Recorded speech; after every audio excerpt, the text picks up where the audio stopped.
Assalamualaikum warahmatullahi wabarakatuh. Perkenalkan, saya Rahma Nur Fitria, peserta praktik pengalaman lapangan atau PPL Mandiri, Fakultas Ilmu Tarbiyah dan Keguruan, Prodi Manajemen Pendidikan Islam. Video ini saya buat guna memenuhi tugas PPL Mandiri semester dasar tahun akademik 2021-2022.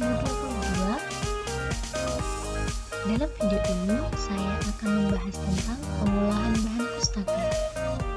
Nah, bagaimana ya pengolahan bahan pustaka yang ada di perpustakaan? Mari kita simak bersama-sama. Nah, pengolahan bahan pustaka merupakan salah satu inti tugas perpustakaan. Bahan pustaka yang masuk ke perpustakaan wajib diolah dengan baik agar proses pencarian informasi nantinya berjalan lancar dan mewujudkan tertib administrasi.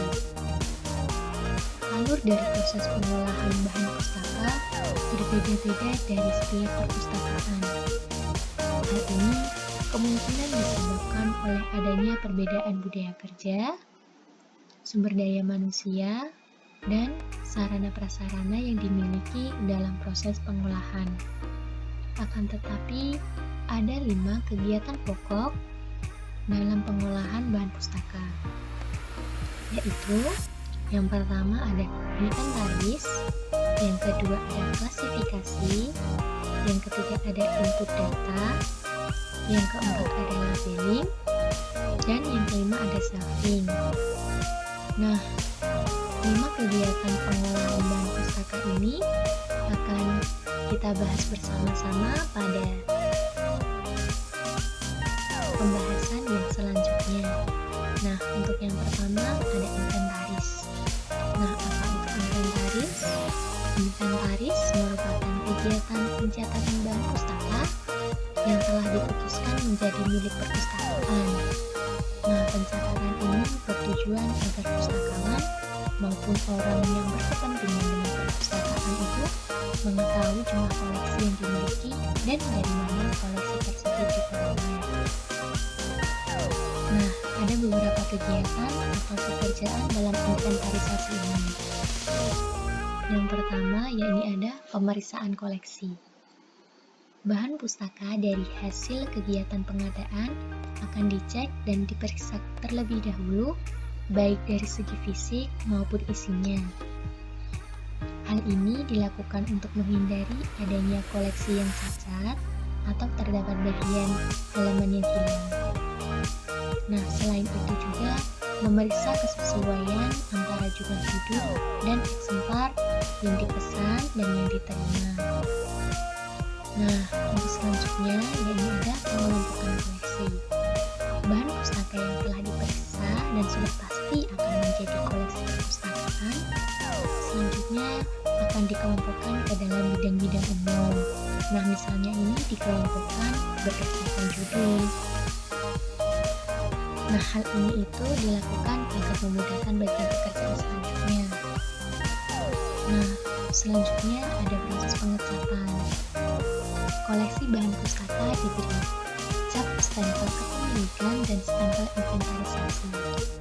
Nah, pengecatan stempel ini dilakukan bertujuan untuk memberikan identitas pada suatu bahan pustaka bahwa bahan pustaka tersebut adalah milik perpustakaan.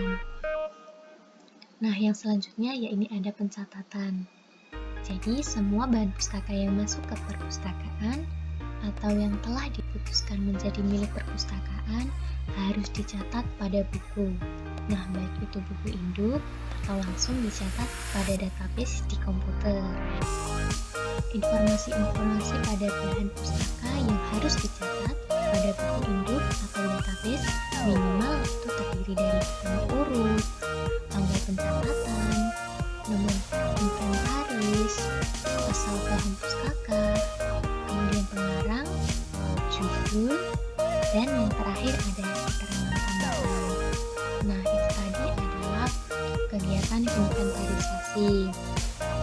Nah, kemudian yang kedua ada klasifikasi. Nah, apa itu klasifikasi? Klasifikasi koleksi merupakan proses pengelompokan buku berdasarkan subjek atau isi bahan pustaka yang bersangkutan dengan menggunakan sistem klasifikasi divisi. Nah, setelah itu setiap koleksi bahan pustaka akan diberikan nomor klasifikasi berdasarkan sistem divisi tersebut, dan sekaligus nomor tersebut sebagai nomor panggil bagi setiap buku. Dengan menggunakan label, nomor panggil tersebut ditempel pada bagian punggung buku. Nah, yang selanjutnya ada input data. Nah, pada input data yang pertama itu ada katalogisasi koleksi, kemudian scan cover atau sampul koleksi, yang ketiga ada barcoding, yang keempat ada tes barcoding. Nah, yang keempat yakni ada labeling. Nah, labeling ini adalah kata lain dari pemberian label pada buku atau koleksi. Labeling merupakan kegiatan pengolahan koleksi buku dengan menempelkan kode tertentu yang telah dibuat sebelumnya. Kegiatan labeling atau yang sering dikenal dengan penempelan kode buku berupa nomor klasifikasi maupun nomor kode buku atau yang sering dikenal dengan nomor buku. Nomor buku biasanya diambil dari nomor urut buku, bisa berdasarkan subjek, berdasarkan ketebalan buku, atau yang lainnya. Namun, pada umumnya nomor buku diambil dari buku masuk ke perpustakaan. Nah, yang kelima yakni ada shelving. Nah, shelving ini merupakan kegiatan akhir dari seluruh proses pengolahan koleksi bahan pustaka, yaitu proses penyusunan koleksi bahan pustaka pada rak yang telah tersedia. Penempatan koleksi pada rak tersebut disesuaikan berdasarkan penomoran yang telah dilakukan sebelumnya, yaitu nomor klasifikasi. Nah, dengan demikian, pemustaka akan tahu harus mencari ke rak sebelah mana ketika mereka mendapatkan nomor panggil yang telah diperoleh dari katalog. Nah, untuk era digital ini mungkin kita sebut opak ya. Nah, mungkin cukup sekian video yang saya buat. Semoga dapat bermanfaat bagi kita semua. Kurang lebihnya saya mohon maaf yang sebesar-besarnya.